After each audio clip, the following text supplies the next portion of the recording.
Valendo. Fala, galera. Boa tarde. Jornada podcast pra vocês, depois de um tempinho aí, né, Gu? Opa.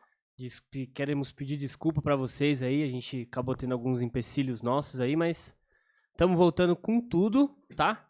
E hoje nós vamos gravar com o nosso querido amigo e paizão, podemos dizer assim, né? Pastor Mendes. Dá um oi pra galera aí, pastor. Olá, pessoal. Estamos aqui. Vamos bater um papo legal com ele aí. Sei que muita gente aí tem interesse em conhecer um pouco da história dele. E a gente vai a fundo com ele aí hoje. Mas antes, o Gustavo vai dar uns recadinhos pra gente aí e a gente já começa o nosso bate-papo. Fala, galera, tudo bem? Então, obrigado de novo por vocês estarem aqui com a gente. Desculpa aí também o tempo que a gente teve fora, resolvendo algumas coisas. E pensando em algumas coisas, né, Jean? Bastante coisa. E a gente queria começar, então, comentando sobre aquelas pessoas, aquelas que nos apoiam e que façam com que esse trabalho aconteça. Então, primeiro, a minha empresa, a Tchê Filmes, que fornece todo o equipamento e estrutura aqui para a gente estar gravando um podcast. Se você tem interesse em estar criando um projeto igual, seja de podcast ou audiovisual em geral, pode estar entrando em contato e nos links que estão na descrição também tem um site com portfólio, você pode ver um pouquinho mais e conhecer o nosso trabalho. Também a gente tem a Rede Discovery, que é uma loja que forneceu, a gente comprou através deles parte dos equipamentos e conhecendo o trabalho eles oferecem um cupom de desconto que também está aí na descrição e esse cupom de desconto você usando no final da sua compra acrescenta mais 10% de desconto na compra que você estiver realizando em qualquer produto. Então dá um descontinho bom, além do desconto que você já tiver conseguido em promoções, etc.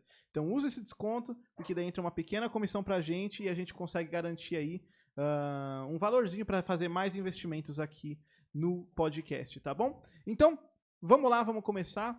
Pastor Mendes, deixa eu te perguntar, pastor, o que você está fazendo hoje? Nada. Nada. Não. Bom, como vocês sabem, eu me aposentei depois de quase 42 anos pastoreando e sendo presidente da primeira Igreja Batista de Atibaia. E agora eu tenho uma live todos os dias, de segunda a sexta, às 6 da tarde. Muitas igrejas me convidam para live, outros para pregação presencial. E nas congregações da PIBA tenho pregado também. E de vez em quando na PIBA também. Tem sido essa a minha vida. Beleza. Que gostoso, né? Depois de tanto tempo de ministério. E...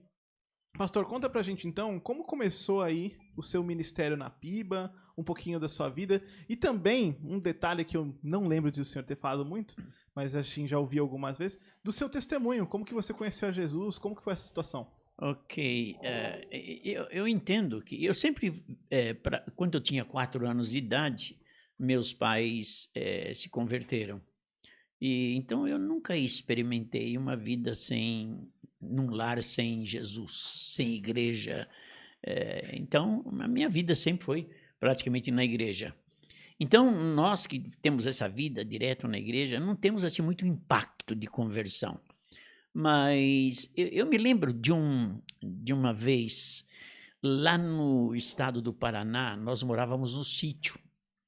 E eu era garoto ainda, eu tenho essa data como uma data que provavelmente foi minha conversão. Eu estava em casa em um dia de sol e meu pai, juntamente com meu tio, conversando sobre o fim do mundo. E o fim do mundo vai acabar em fogo.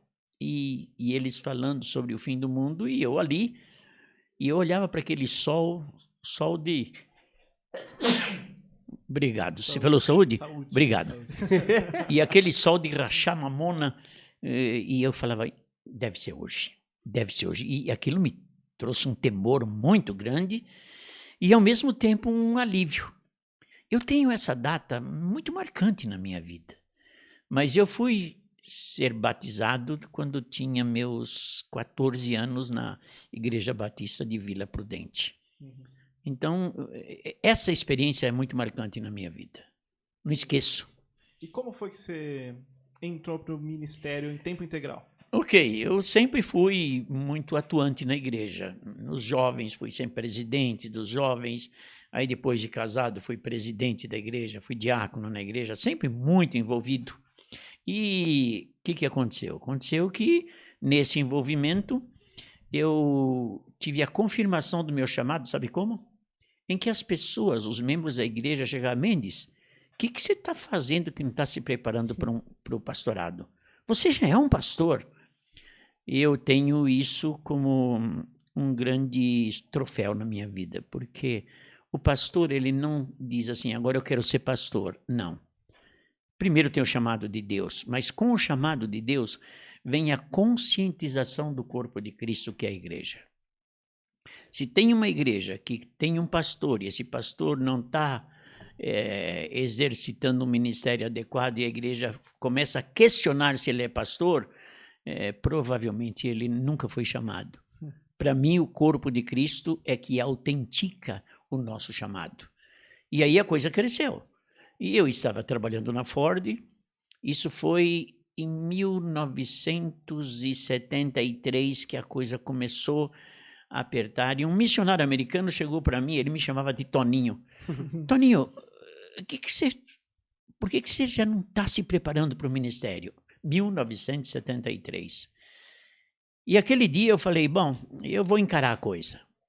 Mas só que, como eu tinha um bom emprego na Ford, um emprego muito bom, e família, os meninos dois eram pequenos ainda, eu falei, não é agora, não é agora. Em 1979, Deus me nocauteou. Provavelmente na melhor época da minha vida no emprego, e também tinha acabado de construir uma casa lá em São Paulo, tinha acabado de receber um telefone fixo, porque naquela época você trocava um telefone por um terreno. Nossa. Sério? Sério? Sério? Caraca. Nossa. Vocês não lembram disso? O telefone valia muito, o terreno valia Para pouco. você ter ideia, Boa pergunta. o meu irmão veio aqui para Atibaia, o meu irmão Pedro, e ele foi sorteado com um telefone. Nossa. Ele trocou esse telefone por um terreno ali perto da casa do João Palmeiras, e ele construiu uma casa.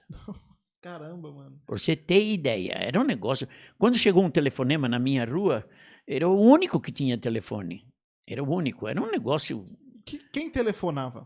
Esse é o lance. Quem telefonava pra você nessa época? Só quem tinha telefone. Uhum. Só quem tinha... Não eram todos que tinham... Não existia Os celular. donos da Ford ligavam para os alunos. Mas telefone era... quem tinha podia vender e comprar um carro, comprar um terreno, Sim. tranquilamente. E nessa época, um dia lá no trabalho, eu tive uma desavença com o meu chefe, que, na realidade, a desavença foi porque ele fez um desafio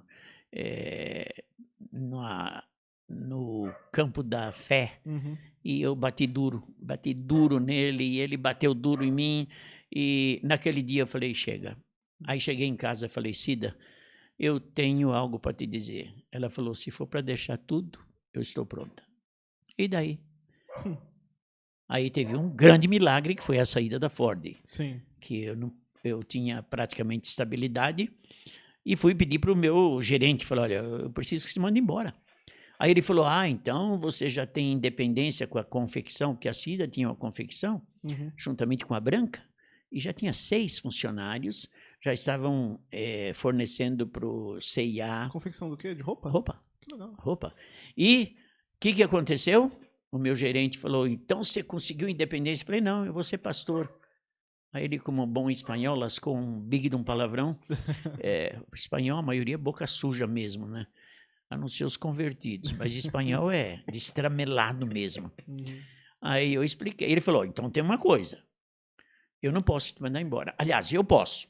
Eu vou fazer uma avaliação de você, jogar você lá embaixo na avaliação, aí depois é um motivo para mandar embora. Eu falei, não aceito. Essa avaliação é mentirosa, porque vocês gostam de mim, vocês me querem aqui. Então, o único jeito é eu escalar, passar para um diretor lá em cima, e se ele aceitar te mandar embora, para você receber todos os encargos para se sustentar, tudo bem, mas se não, você não sai mais aqui. Falei, toca o barco. A secretária dele era crente, a Elizabeth. A Elizabeth me telefonou uns dias antes e falou, Mendes, ore a Deus, porque quem vai entrevistar você é um espírita. Eita. Aí eu falei, não tem problema, se Deus me quer no ministério, hoje eu digo, se Deus me quer abrindo uma igreja batista em Atibaia, hoje eu falo isso, né? É Deus. Ok, chegou um dia, me chamaram lá, a pessoa que ia mais alto que o meu gerente, que ia resolver. Ele chegou na pasta e eu escrevi uma carta do meu chamado. E ele leu a carta. Ele leu, olhou para mim e disse o seguinte: esse pessoal me coloca em cada situação, não sei por que eles não assumem, jogam para mim. Quem sou eu para impedir um desejo, uma vocação do senhor desse jeito?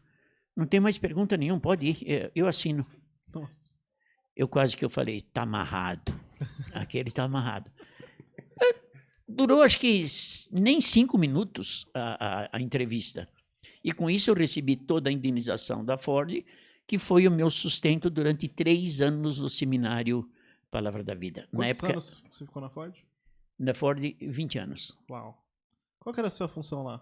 Eu entrei em 1959, aprendiz de torneiro mecânico, me formei, mas nunca exerci, porque chegando lá na Ford já passei por escritório, depois passei por um departamento técnico, e nós éramos técnicos, e eu visitava muito empresas que forneciam para a Ford. Entendi. Esse era era muito tranquilo. O senhor ficou 20 anos entendendo que o senhor estava sendo chamado para o ministério? Não. O chamado começou quando eu tinha provavelmente 12 anos de Ford. Aí que aconteceu aquele encontro e tal, e a coisa foi amadurecendo. E eu fui para o ministério aos 34 anos. Mas Deus acertou em cheio, porque eu amadureci muito tarde. Eu, com 19, 20 anos, jogava bola com a molecada na rua. Não era muito de... Amadureci muito tarde. Então, eu não podia ir para o ministério tão cedo. Sim. Agora, 20 anos de Ford indo para o ministério, aí você tem outra visão. Na Ford eu sempre aprendi a trabalhar com excelência. Na Ford eu sempre aprendi a assumir qualquer desafio. E isso aí me ajudou muito. Bom, acho que Deus falou na sua infinita sabedoria, eu vou usar esse cara que ficou 20 anos na Ford para construir essa igreja que hoje vocês usufruem. Mas foi Deus que fez. Sim. Eu fui um mero instrumento nas mãos de Deus. Eu acho legal porque quando a gente vai tratar do assunto vocacionado na igreja, sempre os conselhos que a gente recebe é, primeiro, se forma primeiro, atua na sua área, né? Assume uma responsabilidade antes, né?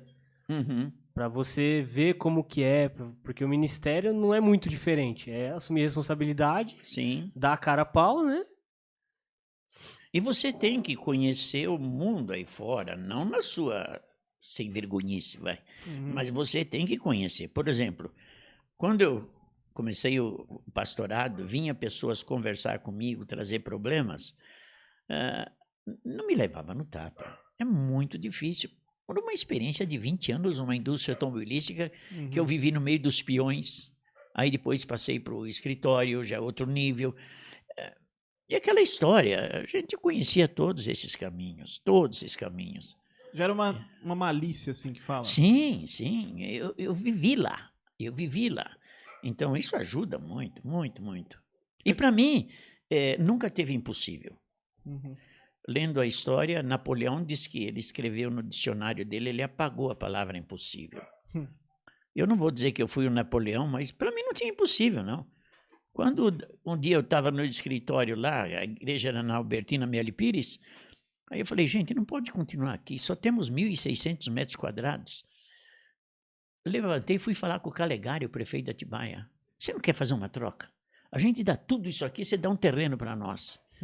E aí começou, foram 2 anos de negociação, 16 vereadores, todos votaram a favor, e hoje vocês estão se deliciando daquelas estacionamentos. E a prefeitura está lá até hoje, né? Assim, com coisa lá onde era. Ah, sim. Até hoje. Eu lembro que foi... É a Secretaria da Educação, onde era a igreja. Sim, eu lembro que a gente ia pegar passe escolar lá, daí você tinha que subir aquela rampa, descer lá, entrava na fila, pegava os passes de papel. E eu não usava direito o passe, era só pra de vez em quando, mas a maior parte do tempo eu trocava por coxinha. Você comprava uma coxinha com um passe escolar, né? O passe valia bastante. Valia Agora, muito, não era um cara. telefone fixo que trocava por Agora, terreno, deixa eu né? falar outra coisa para vocês. Para mim, chamado não é algo que você acordou, eu tenho chamado. Não. Você tem que ter uma certa experiência. E eu gosto muito de pensar quando Davi foi lá lutar com o gigante Golias, ele chegando lá, todo mundo desprezou. O que você vem fazer aqui? Os irmãos. Vai cuidar lá das suas ovelhas, você vem aqui só para ver a nossa desgraça. E o gigante lá desafiando. Ele falou, não, eu vou enfrentar esse cara.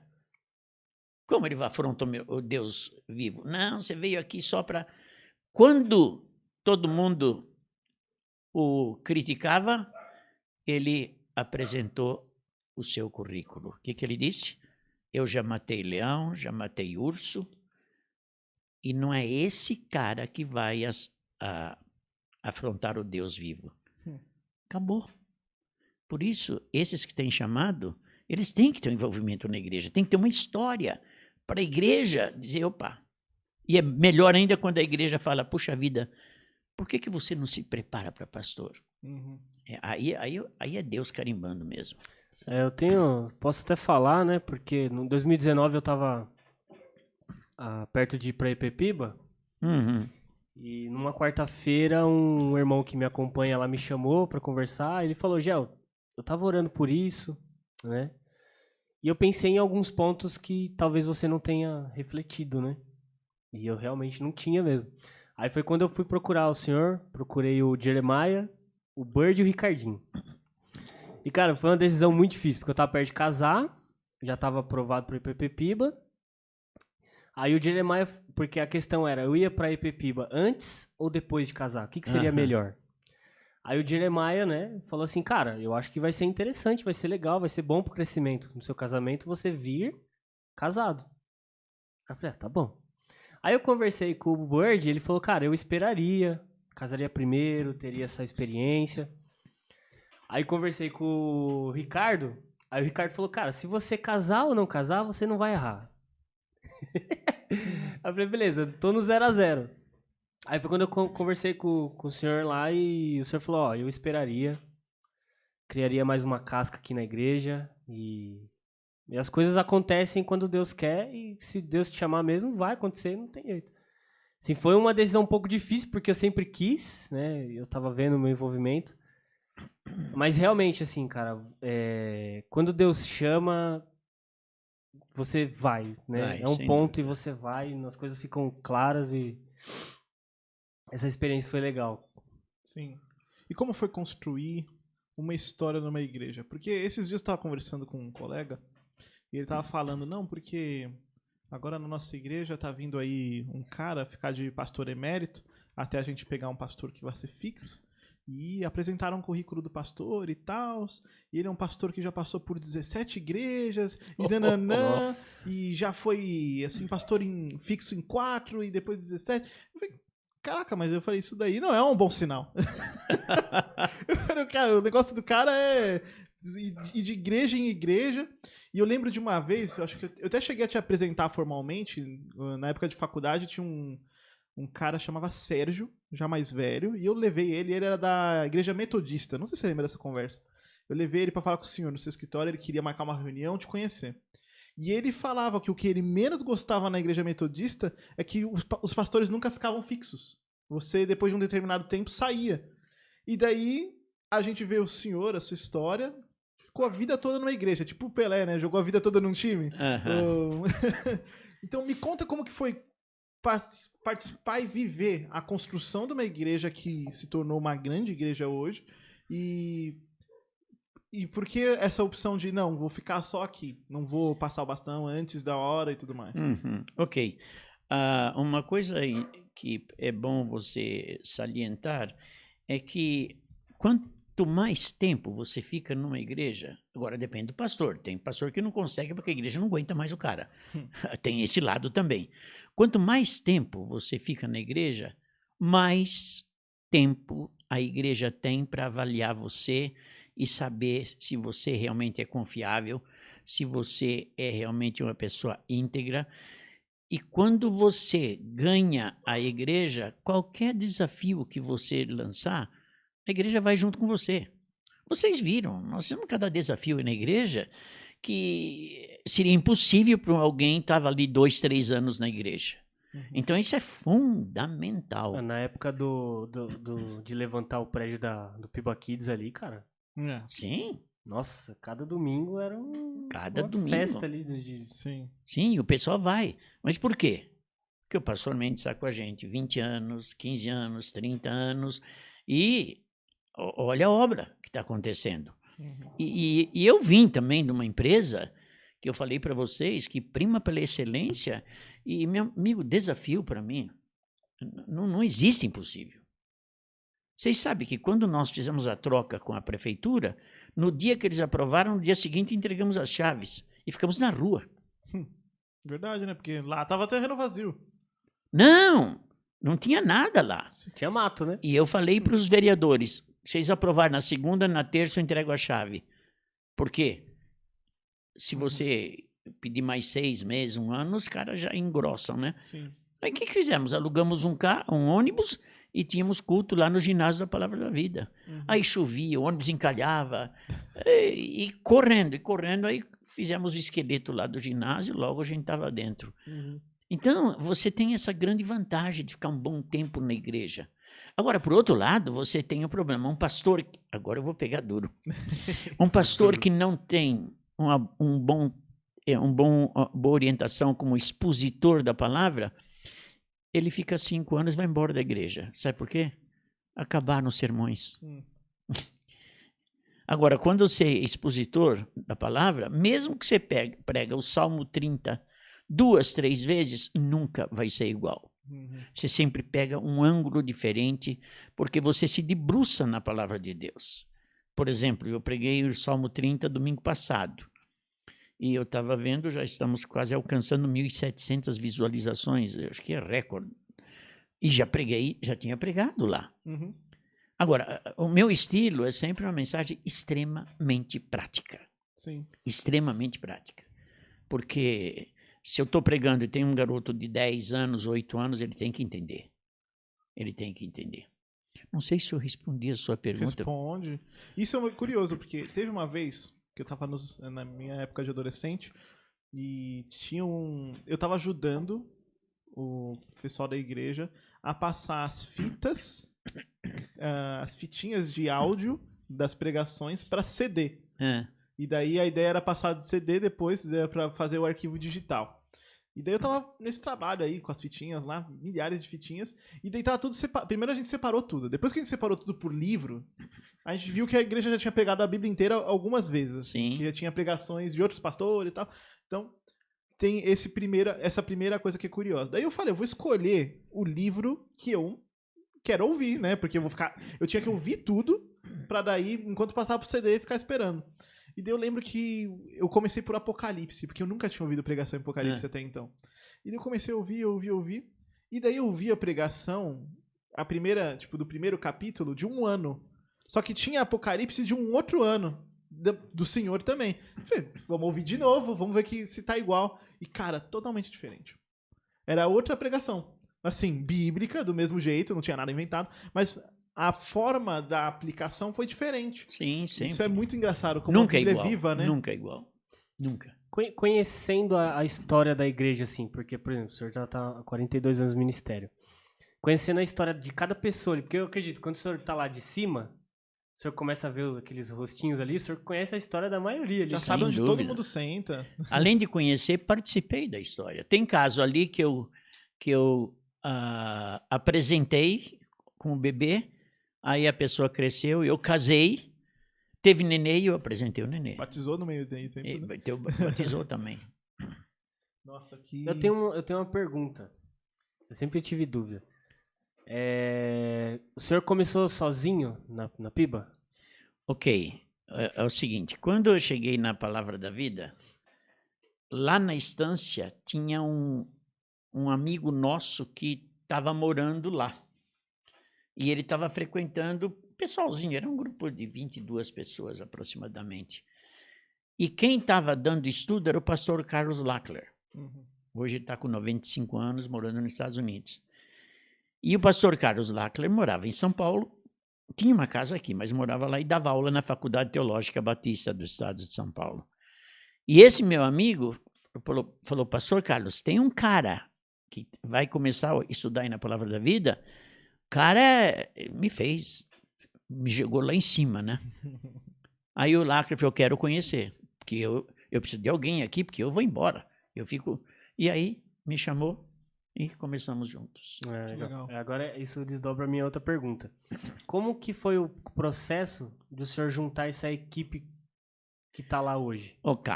Primeiro, eu tive sempre o entendimento que a igreja tem que ter um colegiado. À medida que a igreja cresce, ela tem que ter um colegiado. Por exemplo, pastor de jovens, pastor de adolescentes. Na medida em que a igreja vai crescendo, tem que ter pastores para cobrir todas as faixas etárias da igreja. E aí nós começamos. Eu trazia seminarista, o seminarista passava um tempo, eu olhava e falava, não, esse cara não aguenta o tranco, não, vai embora. E fui formando a equipe, porque essa era a minha visão. Mas essa visão veio da onde? Você viu esse modelo em algum lugar? Como que foi? Não, eu acho que naquela época nem esse modelo existia, mas isso vem do meu tempo de Ford.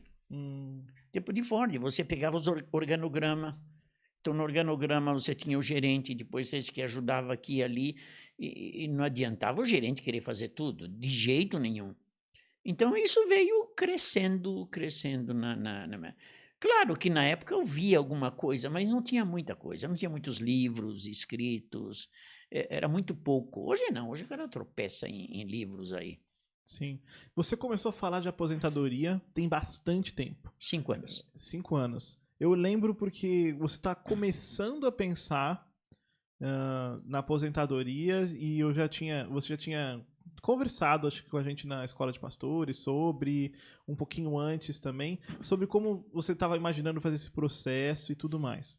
Então, primeiro, como que foi a decisão de se aposentar para o senhor, assim, pessoalmente, para a Cida também? Como que foi isso? Como que vocês planejaram para isso? Bom, quando eu completei 70 anos, nós já fixamos, olha, com 75 anos, eu acho que é hora de parar. Primeiro que eu vi aqui no Supremo Tribunal Federal, é com 75 que eles param, né? Uns lá tinham que parar bem antes, né? Fazendo tanta besteira, bobagem, sem seriedade nenhuma, se metendo em política. Então, eu comecei a trabalhar com 70 anos. Eu ia jogando balõezinhos para a igreja. Eu sempre gostei dos balõezinhos. E o balãozinho, um se perdia, outro caía aqui, caía ali. E recebendo da igreja, não, o senhor não pode parar. Ótimo, é isso que eu queria saber. Eu não queria ouvir, escuta, está na hora do senhor parar, o senhor está batendo os pinos. Eu não queria ouvir isso. E graças a Deus, nunca ouvi. O que eu ouvi é o seguinte, não dá para o senhor continuar mais um pouco? Então, numa jornada em que você já está alcançando uma certa idade, você tem que sair por cima, não por baixo. Se você sai por baixo, você sai frustrado. Se você sai por cima, você sai realizado. E eu fui aos poucos. Agora, o grande problema, para quem deixar passar o bastão?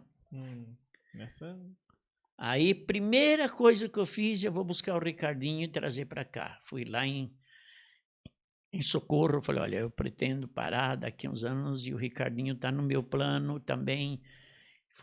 Lembro dessa fase. Foi um trauma, eles não queriam deixar o Ricardinho vir. E aí eu comecei, aí eu pensava, e conversando, deixar um só não vai aguentar o tranco. Porque para mim substituir precisam 3. Tem gente que já fazendo mau juízo dessa colocação, eu vou dizer por quê. Não porque eu sou insubstituível, mas veja bem, eu completando 75 anos, com mais de 40 anos de piba, e botar um só no meu lugar, ele vai sentir um peso tremendamente grande e a própria igreja talvez vai ficar, puxa vida, é muito peso. Sim. Então aí Deus me abriu a mente e eu joguei para a liderança o trio, a trindade humana. Eu reuni Bima, pastor Abimael, pastor Davizinho e pastor Ricardo, e nós apresentamos para a igreja. Isso foi muito sábio, porque você foi construindo esse peso e esse relacionamento com a igreja ao longo de 40 anos. E você Sim. entregar isso tudo de uma hora para outra, não é que não torna esse pastor menos incapaz. É porque realmente são 40 anos de bagagem que É um vai... peso, é um É um peso. peso e ele não tá pronto para receber. E dividir em 3 a carga foi uma jogada muito boa, até porque eles são muito amigos, Sim. muito Sim. próximos, e eles funcionam muito bem juntos. E não era nenhum novato. O É. Ricardinho veio com 10 anos para a igreja, o Davizinho com 3 anos. O Bima já estava com 25 anos com a gente. É uma galera que fazia parte da história. Faz também. parte da história. Quando apresentamos os 3, a igreja a gente conhece, ministra. Agora, trazer um cara de fora, de outro... Não. Piba não cabe isso em Piba. Isso é Até complicado. porque algum novo membro vai olhar lá e falar, pô, não conheço talvez o Ricardo, alguma coisa assim, mas a maioria dos membros da Sim, igreja vai olhar sim. pra eu conheço. Não, Eu conheço tá- a tá esposa, envolvido, conheço né? os filhos, Não, conheço o se chega um testemunho. novo, fala, esse aí, Ricardo. Cara, não, tá desde os 10 anos de idade aqui. E esse, tá 25 anos. É diferente. E indiretamente, todo mundo da igreja tem algum contato, porque o Bima coordena os casais. Uhum. Assim, ou alguém tem algum filho nos O Ricardo jovens na que tá com o juventude. Ricardo na É. juventude. O Davi também tá super envolvido em tudo que tá acontecendo na igreja. Eu falei, né? A gente tem um privilégio. Meu privilégio é que eu sou discipulado pelo Davi desde os meus 14 anos de idade. O Ricardo, a gente tá junto nos jovens, né? Como facilitadores. E o Bima é o líder do meu grupo de casais, né? Então eu tenho certeza que os 3 a gente tá alinhado ali. E também, a gente cobrado por 3, né? Também. É verdade. Mas, agora, uma coisa que eu lembro que foi muito interessante nesse processo de transição foi que é algo meio inédito, né? Eu lembro do Edson Espósito falando que procuraram em diversas igrejas ver se tinha alguma coisa escrita sobre isso e foi muito difícil encontrar coisas e tudo mais para como Não, lidar com sim. essa transição. E daí, qual que é a importância da liderança espiritual junto nesse processo? Não, é super importante. Nós sempre andamos juntos. Sempre andamos juntos. Mas eu não tirava a minha responsabilidade de chefiar o grupo. Não existe você estar dentro do projeto se não tem alguém chefiando. E eu sempre chefiando, ouvindo eles e dando as minhas opiniões, como eu via. Nosso relacionamento com a liderança sempre foi dos melhores. Sempre foi dos melhores. Nunca tivemos assim grandes crises pequenas assim, mas perfeitamente contornáveis, né? Nunca. E uma coisa que eu tenho também em mente aqui quando eu penso nessa transição é como que foi fazer isso no meio de uma pandemia. Porque talvez o natural fosse tipo, não, a gente tá no meio de uma pandemia, uma crise gigantesca, e eu não vou largar agora porque não é a hora. Seria uma linha de pensamento. Eu entendo que a linha de pensamento foi por outro lado, né? Você precisava estar com a sua família também lá, já estava meio que programado para ser naquele tempo. Mas como que foi essa tensão de estourou a pandemia? A gente estava na época tendo aquele summit, né, com todos os americanos no PV. Eu lembro vocês tendo reuniões, assim. Como que foi? Sim, praticamente a pandemia veio depois de concretizado tudo, né? Sim. Depois. Então, o que aconteceu? A liderança falou assim, olha, vamos fazer a transição, só que nos primeiros 6 meses o senhor some daqui. O senhor some daqui. Deixar eles 3 sozinhos. Porque eles já vinham atuando. Eu estava com o pastor, eu já vinha atuando. E acontece que chegou a pandemia e eu falei, bom, se eu não posso ficar 6 meses ausente, eu vou ficar fazendo o quê aqui em Atibaia? E meus filhos queriam que eu passasse as férias lá. Então, o que aconteceu? Aconteceu quando a igreja descobriu, eu estava já nos Estados Unidos. Por quê? Porque o Carlinhos, ele ligou para mim e falou, pai, ou vem agora, ou não sei quando o senhor vai vir. Porque a gente não sabe se vai fechar tudo. Então, era numa terça-feira, por exemplo, falou, amanhã o senhor pode viajar? Eu falei, posso. Então, já mudei a passagem aqui. Nossa, foi rápido. É porque tava para fechar tudo. Ninguém sabia da igreja que eu estava indo embora, assim tão rápido. Eu tive que ir, porque senão eu ia ter que ficar aqui. E ficando aqui 6 meses sem poder pisar na igreja, eu não sei o que eu ia fazer. Nossa, foi longe da família, né, também. É. Então, tem... Aí, tanto é que tinha muita gente da igreja que não sabia que eu estava lá. Sim.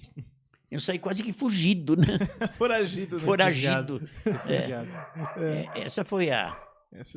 Não, e que coisa, né? Você tem um. Eu tinha uma pergunta, cara, mas fugiu. Vou lembrar daqui a pouco.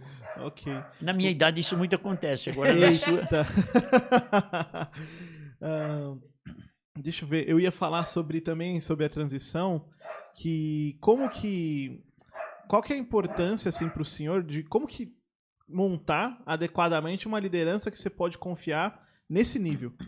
Porque a gente vê que a participação da liderança em diversas decisões da igreja.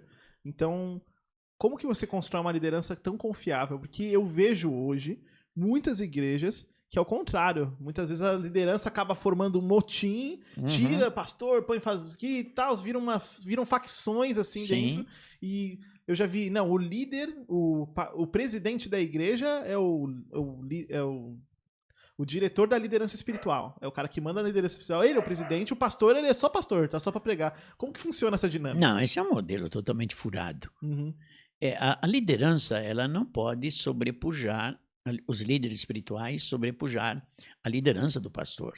A não ser que é um pastor arbitrário. Aí é diferente, aí tem que se tratar da coisa. Mas, normalmente, a liderança é submissa ao pastor, que é o pastor que foi colocado por Deus na direção da igreja.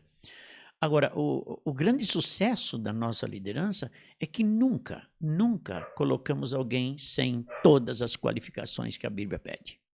Acabou. O jogo está ganho. Sim. Você colocou as qualificações são essas. E no decorrer, teve, por exemplo, um caso que nós temos que disciplinar. Tirou da liderança. Recentemente também, acho que foi o seu papai também, porque da sua irmã, ele mesmo falou, eu não estou qualificado. Sim. Então, líderes que tinham e têm essa consciência. Mas, por outro lado, eu fiz algo intencional que eu não sei se todos já perceberam. Quando eu pensava em sair já nos últimos 2 anos, nós colocamos no mínimo 4 líderes espirituais jovens. Sim. Não sei se alguém percebeu, foi uma jogada. E, ao mesmo tempo, lá na liderança, eu falava para os mais velhos, vocês não querem sair junto comigo? E alguns de vocês tão idosos, alguns saíram. Eu tive 2 que chegaram, não, você tem razão, eu vou sair. Eu não queria tirar todos os mais idosos, não, mas alguns já, pela idade, já não estavam dando conta do recado. Então, aí colocamos aqueles jovens. E formou com esses, e o senhor, uma outra... Como que fala? Um outro grupo, né? Não é bem... Lá é um grupo só. Eu não gosto de chamar de outro grupo, mas alguém com ideias novas, que representavam uma boa camada da igreja. Não digo dos novos, digo desses mais velhos, né? Sim. Formou um grupo que tem um nome que vocês deram para esse grupo, assim, de que pudessem ir para buscar conselho com esses mais velhos que estão aposentados da liderança. Seria o irmão Anatólio, o irmão Paulo, o Ismael também, mas Ismael não saiu, né? Mas fizemos isso. Então, os jovens, eles entraram, os 3 que entraram, com 4 novos líderes espirituais que têm se destacado. O Rodrigo, o Jefferson, e o Dai, fazendo um trabalho fantástico, o Taka.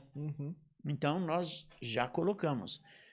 Tudo isso foi realmente planejado, viu, gente? Não foi por acaso, não. Eu lembrei que eu queria perguntar. Como que o senhor vê a igreja, ela deveria ter o papel de preparar esses líderes? Sim. Na realidade, como que a igreja prepara? Nós, da liderança, e já fizemos desafios à igreja para que observem homens com famílias exemplares e nos tragam nomes. Várias pessoas trouxeram. Vamos vendo aqueles homens que se destacam na igreja e podem realizar um trabalho muito eficaz de liderança espiritual. Agora, quando ele é escolhido, aí a gente trabalha com ele. Mas vocês chegam a procurar o jovem, o líder, o candidato? Sim. Quando ele fica sabendo que ele está sendo observado? Não. Ou não, ele vai ficar sabendo, por exemplo, a liderança, eu digo para os líderes, gente, acho que precisamos reforçar mais a liderança. indiquem alguns nomes, só para mim. Por que só para mim? Porque, de repente, eu estou tratando num problema de pecado sério na vida da pessoa e ninguém sabe. Eu também não vou dizer qual é o problema. Aí eu disse, olha, este não. E não me pergunta por quê. Este sim. Esse que é sim, eu faço uma visita a ele e a esposa, e depois a ele, a esposa e os filhos. O voto da esposa é decisivo, o voto dos filhos é decisivo. Então, tem esse processo. Aí depois vai para a liderança, até chegar na igreja vai um bom tempo. Eu queria perguntar isso porque realmente você vê que os líderes que estão lá, eles realmente foram escolhidos a dedo, assim, sabe? Sim. Pela excelência das coisas que eles fazem, a dedicação que eles têm, né? Eu estava conversando recentemente acho que com o Davi, e eles estão olhando 2 nomes. Um eu falei para esperar um pouquinho, eu acho, mas o outro... E aos poucos vão surgindo, né? Sim. Deixa eu perguntar, como que funciona... Você tem 2 sonhos que a gente vê realizados na igreja que são muito legais. Escola de Pastores e o Prega a Palavra, que tem um impacto mundial. Conta pra gente como que surgiram essas ideias. Ok, o Prega a Palavra, ele surgiu... Eu fui criado com o Carlos Lackler, com exposição bíblica. E como eu fui presidente da Ordem dos Pastores do Estado de São Paulo, fui presidente da Convenção Batista do Estado de São Paulo, e eu notava uma carência muito grande, principalmente na exposição bíblica. Às vezes tínhamos encontros e o pregador fazia um discurso, não expunha a palavra de Deus. Me causou uma preocupação muito grande. Falei, isso aí precisamos levar para mais gente sobre o Prega a Palavra. E aí surgiu o Prega a Palavra, e o Eduardo foi extremamente importante na elaboração, porque o Eduardo é muito bom nessa área. Tanto é a Escola de Pastores, foi ele que fez toda a estruturação, o pastor líder foi ele que fez toda isso, e o Prega a Palavra. E aí a coisa pegou de um jeito que hoje ela já está fora do Brasil, né? Não, tá gigante. A Escola de Pastores tem formado bons pastores. Ela é meio devagar porque a gente não é para ter ali... Escala, né? 20 alunos, não, é bem menor. Mas é algo também que eu sempre achei que um médico, quando ele termina a medicina, ele vai fazer residência. O que é a residência? É ficar lá no hospital e ver tudo. Agora, eu falei, puxa vida, na igreja nós podemos ter aqui um pastor que no primeiro ano de ministério já está fazendo residência na igreja. Sim. Isso para mim é fantástico. Não, isso é muito legal, essa dinâmica, assim, é muito importante, porque você está lá participando, vivendo, e é muito legal porque a maioria, né, dos alunos do Pipiba sempre fica muito envolvido com o pessoal. Sim, né? é verdade. E tem mais, quem forma pastores é a igreja. Seminário, meu amigo, eu não sou contra seminário, porque eu estudei no seminário bom, que é a Palavra da Vida, mas é um mal necessário. É a igreja que tem que formar. Eu não teria dificuldade nenhuma de um chamado ficar ao meu lado 5 anos ali e a igreja ordená-lo ao pastor. É ali que ele aprende. É ali. E você joga para um seminário, você não sabe quem vai ensinar a sua ovelha. Você não sabe das posições. É complicado, complicado. Sim. A gente está numa época, pastor, que a gente tem visto cada vez mais igrejas sérias fugindo disso, da pregação expositiva, da pregação da palavra de maneira fiel e cedendo a modismos. A gente vê muito isso. A gente vê igrejas assim, tradicionais, com 50, 60 anos, se desviando totalmente do caminho da palavra e simplesmente cedendo a isso. Por que o senhor acha que isso tem acontecido tanto? E pensando nisso, as igrejas sérias vão sobreviver? Vão sobreviver. Eu sempre advoguei que depois da pandemia, as igrejas sérias vão sobreviver. A PIBA nunca passou de um ano para o outro sem crescimento. Nunca. E você tem notado que agora, na pandemia, quanta gente nova está vindo. Veja bem, essa pandemia está fazendo uma seleção.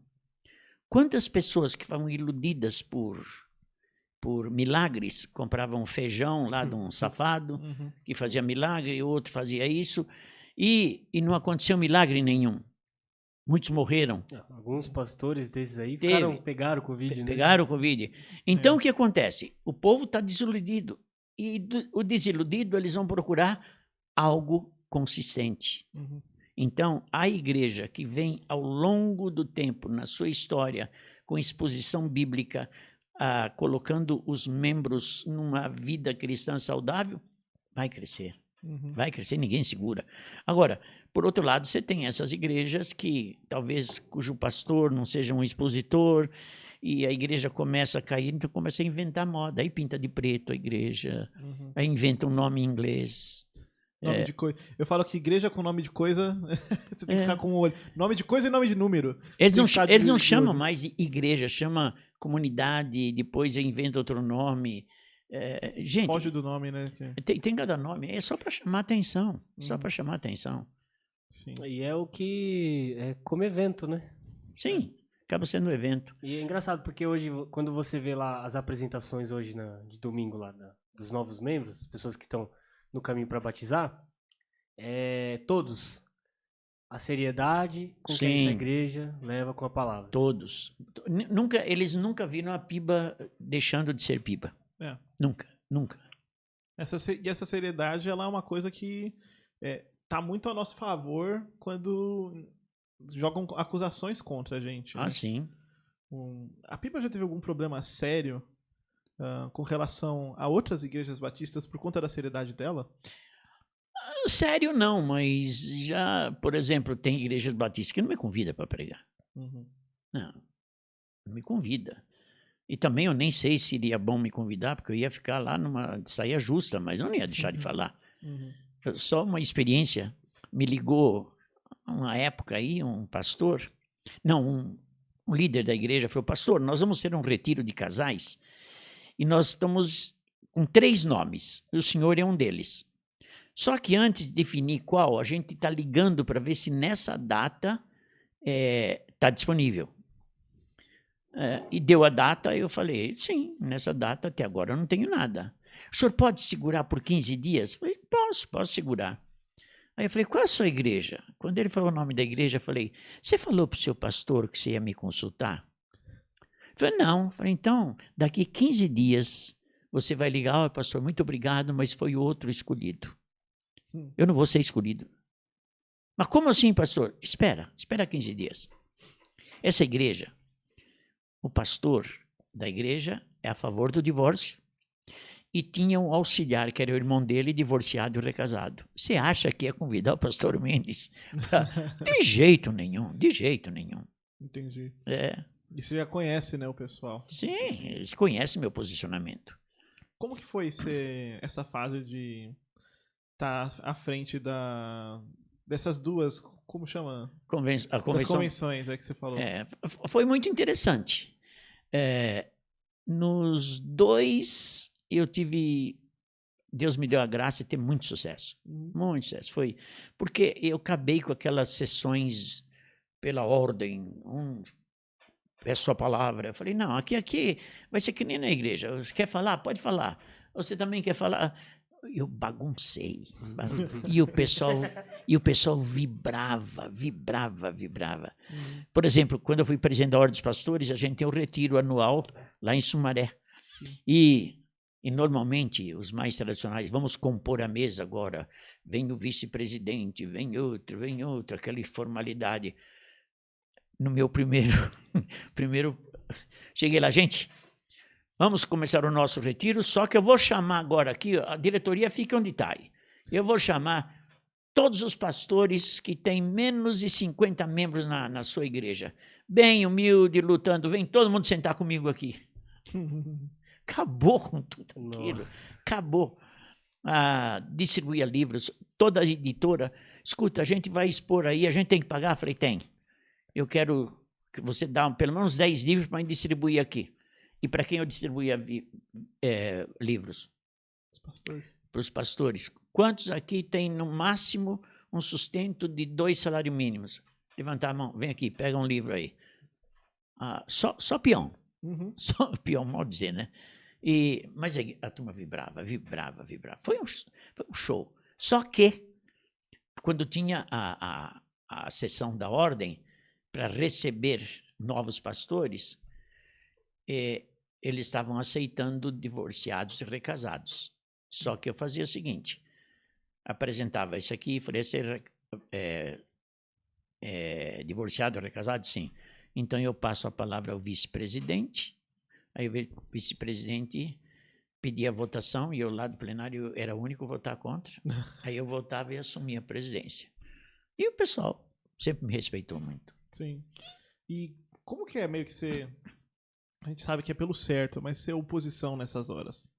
Porque, querendo ou não, você é o único que tá lá levantando a mão, dizendo não. Como que era isso? Eu ia, levantava a mão e o pessoal, Mendes, é você? Sim. Tinha alguém me vendo lá.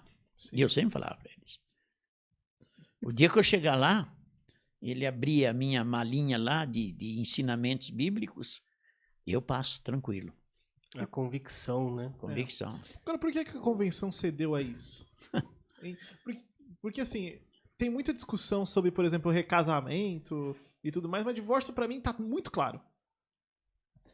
Ele foi claro até o ponto que a pessoa não é questionada. Uhum. Mas depois de questionada, se ele não tem uma convicção firme, como você citou, convicção, ele cede. Uhum. Eu nunca cedi. Sim. Teve uma pessoa que chegou na igreja um dia, não conhecia, sentou, marcou um horário, chegou para mim e falou, eu quero dizer para o senhor que eu vou namorar com uma divorciada da sua igreja e vou casar. Eu falei, tá bom, ela vai ser excluída da igreja. Eu nunca vi o cara na vida. Não, mas como assim? Falei, peraí. Aí eu joguei duro, cara. Joguei a Bíblia, falei, mostra na Bíblia o seu posicionamento. O cara nunca tinha visto uma Bíblia, talvez pela frente. Mostra o seu posicionamento. Aí eu falei para ele, eu quero dizer para você uma coisa, eu nunca te conheço, você chegou aqui, mas se você está pensando que você vai vir aqui mudar alguma coisa, aqui não muda. Uhum. Aqui é a palavra. Tenha uma boa tarde. Hoje, frequenta a igreja. Olha só.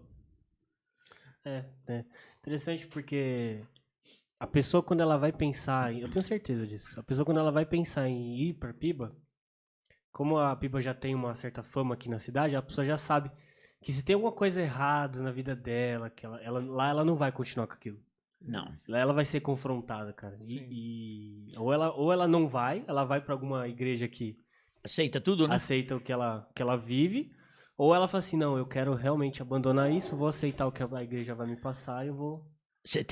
Isso me lembra, uma membro da igreja, da Piba, encontrou uma senhora dessas igrejas que, não sei se era pentecostal, não sei, e falou, poxa vida, meu casamento está acabando, eu vou me divorciar, mas eu preciso conversar com alguém. Essa pessoa falou assim, vai lá na igreja que o pastor Mendes te atende. O quê? Eu não, já sei o que ele vai falar. Tem muita história assim, né? Tem muita história. Uma vez eu tava na faculdade e tinha uma menina na minha faculdade, assim, e ela era crente, o pai dela é pastor de uma igreja. E eu lembro que a igreja dela recebeu uma menina que tinha se excluído da Piba. E daí eu falei, não, vocês receberam tal menina, que eu conhecia, que eu fui amigo da menina, né? Eu falei, vocês receberam tal menina? Ah, recebemos tal, porque, não, é um absurdo. Eu falei, mas por quê? Daí ela, não, porque, quer saber? Eu não gosto do pastor Mendes. Eu falei, você não gosta? Me explica aí, por que você não gosta? Ah, não, porque ele é assim, assado. Eu falei, tá, legal. Você foi alguma vez na Piba? Não, mas eu não preciso ir pra saber e tal. Eu falei, você falou alguma vez com o pastor Mendes? Não, mas... Eu falei, não, é que você gosta de não gostar do pastor Mendes. Por quê? Porque você é aquela pessoa que tem aquele... Sente o underdog. É aquele... Não, porque a nossa igreja é pequena, a Piba é gigante, a gente não gosta de igreja grande e tudo mais. E eu falei assim, ó, tá bom, eu vou te dar um conselho, porque a gente é amigo e tudo mais. Não tem problema, não precisa gostar dele, mas essa menina vai te dar problema. Eu falei, eu conheço ela, toma cuidado. Eu falei, me ouça não como um membro da Piba, como seu amigo, toma cuidado. deu problema. Claro que Eu não. falei, gente, vocês não podem. Bom, não é e assim. nem agiram como igreja. Não, justamente, eles agiram, eles aceitaram a menina porque ela veio falando que foi excluída da PIBA injustamente. Eles não ouviram mais Não, nada, não não. ligaram pra igreja e aceitaram a menina porque eles queriam, não, vamos resgatar essas pessoas que a PIBA rejeita. Ah, E nossa. no final, e no final a menina deu problema lá também. Claro que Então, dá. tipo, eu Mas se fosse uma ok. igreja séria, não, filha, nós vamos entrar em contato com a igreja, ver o que você errou. Nós podemos até aceitar aqui, desde que você acerta tudo lá. Sim, Mas eles não fazem é o isso. natural. Não, eles fazem. Mas eu sei que hoje não falam mais mal do senhor lá, mas... Ah, mas, olha, eu estou tão acostumado. O Eduardo foi uma vez no norte, o nordeste, e um pastor falou, eu acho que seu pai é muito radical. Pô, ele chega aos pontos que a mulher não pode pregar, e não, a mulher não prega, mas a mulher tem que sentar de um lado, o homem do outro. Onde você viu isso? Você tem as Eduardo falou. lendas já, né? Os caras já vão aumentando, já. Que absurdo, gente, que absurdo. Vai associando, né? Pastor, eu queria pedir um conselho. Não pra gente aqui, claro que vai servir, mas pra quem vai escutar. Uma das coisas que é admirável no seu ministério são as convicções, né? O senhor nunca abandonou e que é o legado da PIBA que, se Deus quiser, vai continuar Sem até que dúvida. Cristo volte. Como que o senhor nos aconselha a nunca abandonar nossas convicções? Porque assim, a gente vai viver... A gente estava conversando outro dia, né? Que agora vão vir tempos mais difíceis. Sim. Pressões. A gente vai ser cada vez mais pressionado a abandonar nossas convicções. Eu vou dar uma resposta bem simples. Se você abandonar a sua convicção que você tem hoje, que eu conheço de vocês, se vocês abandonarem, Deus não vai gostar mais de vocês. Só isso. Muitas bênçãos serão truncadas. Vocês vão sofrer tristeza, desapontamento. Deus não vai gostar mais de vocês. Ah, ele não vai me amar? Sim, ele ama, mas vai muita coisa que Deus poderia abençoá-los. Porque nós somos filhos e ele é pai. Um dia vocês vão ser pai.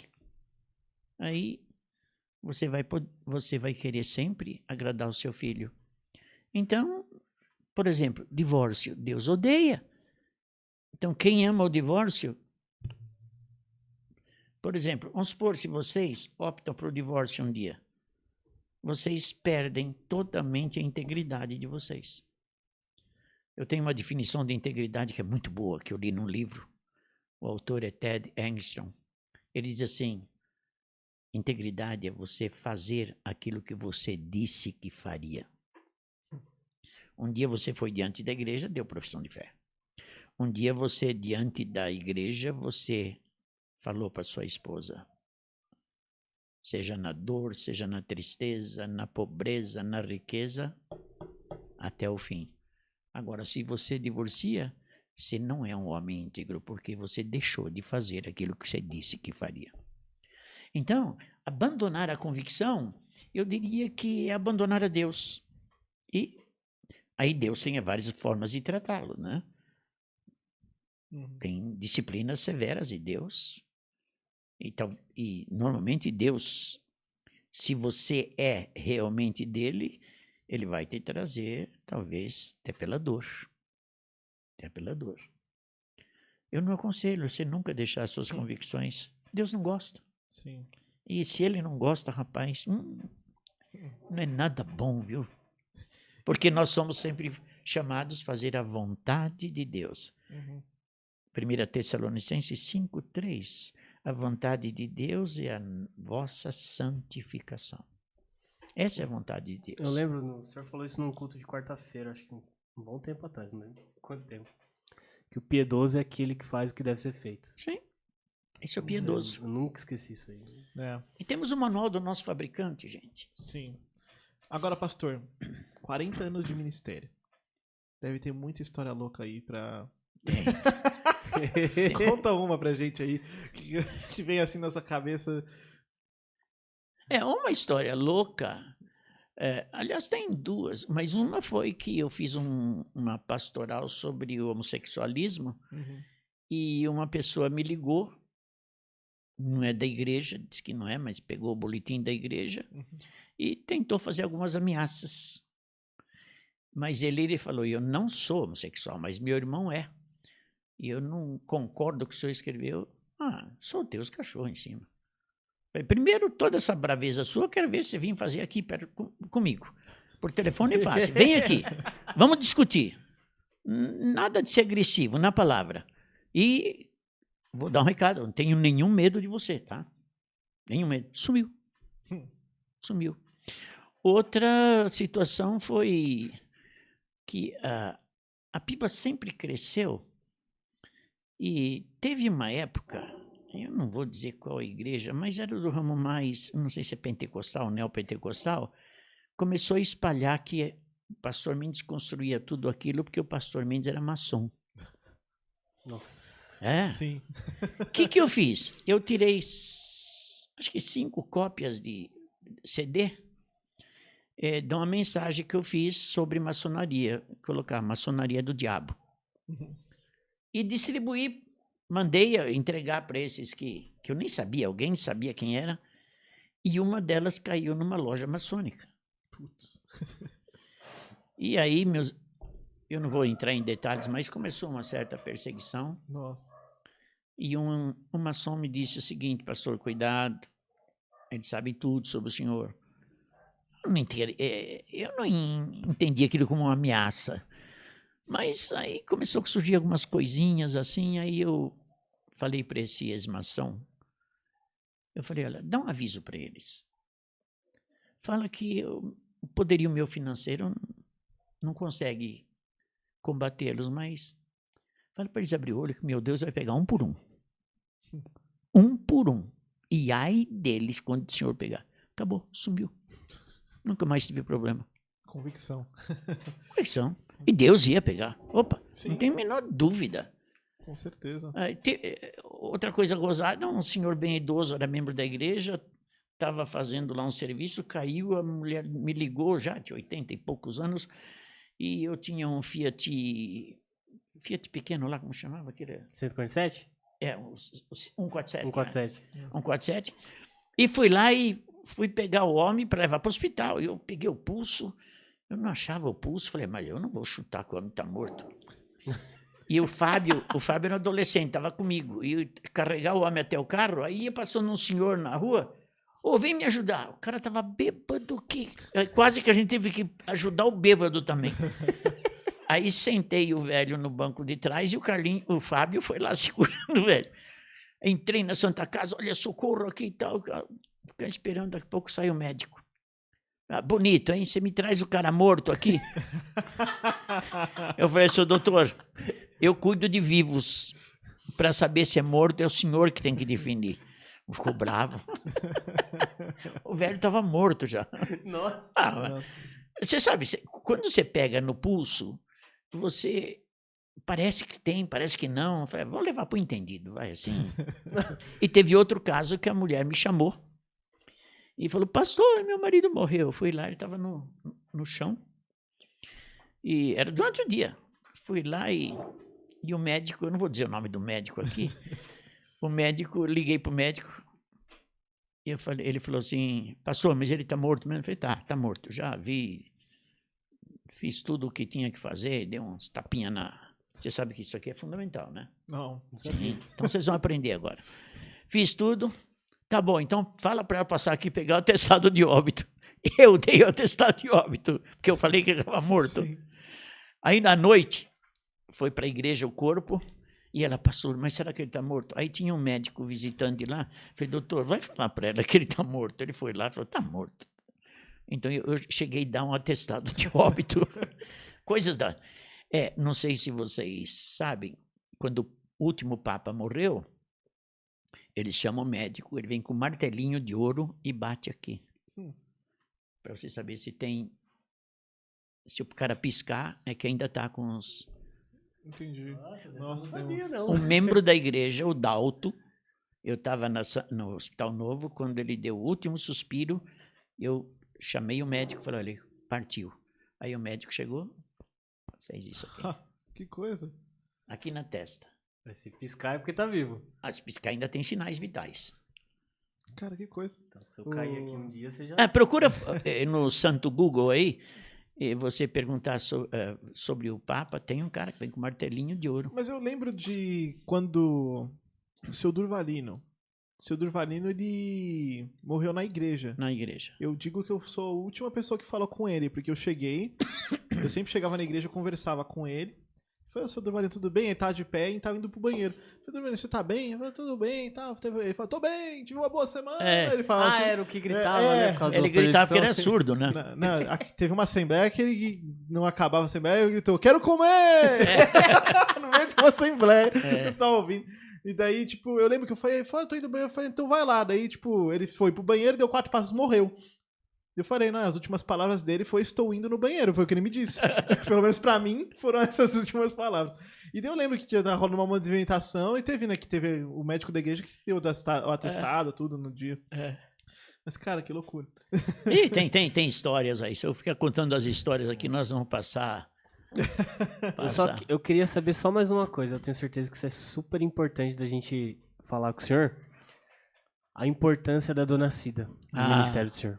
É verdade. Você tocou num assunto importante. Como vocês se conheceram também, né? Pode ser, lá do começo. Bom, deixa eu falar primeiro. A Cida, excelente companheira, ela nunca foi uma mulher de frente. Vocês nunca viram a Cida lá cantando na frente, dirigindo. Mas ela tem um trabalho de retaguarda fantástico. Ela sentava com as pessoas.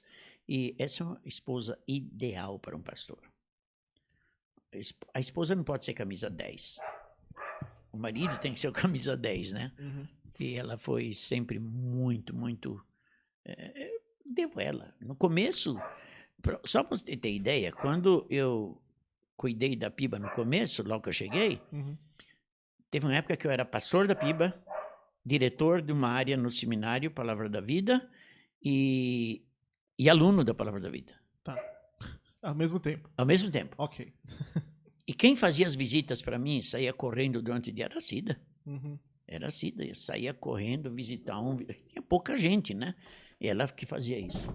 Sim. Só para você ter ideia, a minha história é muito interessante. No meu segundo ano de vida, o seu Davi Cox me convidou para ser o diretor da equipe Vida, que cuidava dos alunos. E eu era aluno ainda. E é interessante que meus professores pertenciam à minha equipe, estavam abaixo de mim. Era muito interessante essa história. Agora, conhecer a Cida foi o seguinte. Nós fizemos uma festa junina lá na Vila Prudente, na igreja. Isso em 1964, 65. E eu tinha um companheiro lá, a gente fazia uma dupla caipira cantando. E eu estava com um moletom vermelho e uma boina amarela. E ela olhou e falou, mas esse cara é ridículo. Eu falei, até eu brinco com ela, foi a pior coisa que você fez, que agora esse cara ridículo vai te conquistar. E nós começamos a namorar em 66, casamos em 69. Isso ainda no Paraná ou já tinham em São Paulo? Não, de São Paulo já. Tá. Já em São Paulo. Nossa, que história. Muito legal, né? Porque a gente sempre vê, ela sempre estava lá do seu lado, assim. Ah, sim, sim. A gente sempre acompanhou. Mas eu lembro muito do exemplo que você dava, daquelas igrejas que a esposa de pastor era uma rainha, né? Tipo, Rainha. ia na frente dos outros. E E a gente sempre via a Dona Cida servindo mesmo, né? Tipo, junto, assim. é interessante que a Lucy do Ezequiel, cozinheira da igreja, quando ela chegou na PIBA, ela falou, eu quero saber quem é a esposa do pastor. E a Cida estava na equipe da cozinha. Aí alguém chamou e falou, ela é a esposa. Na cozinha? Porque ela veio de uma igreja que a esposa do pastor tinha o lugar dela.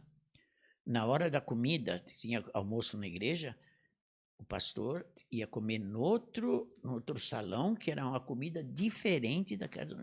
Pede para ela te contar. Nossa, que coisa, né? Ela viu... Aí quando ela viu a Cida, ela falou, é aqui que eu quero ficar, né? Eu tenho uma dúvida. Esposa de pastor é um chamado? Ser esposa de pastor é um chamado? Ou é uma...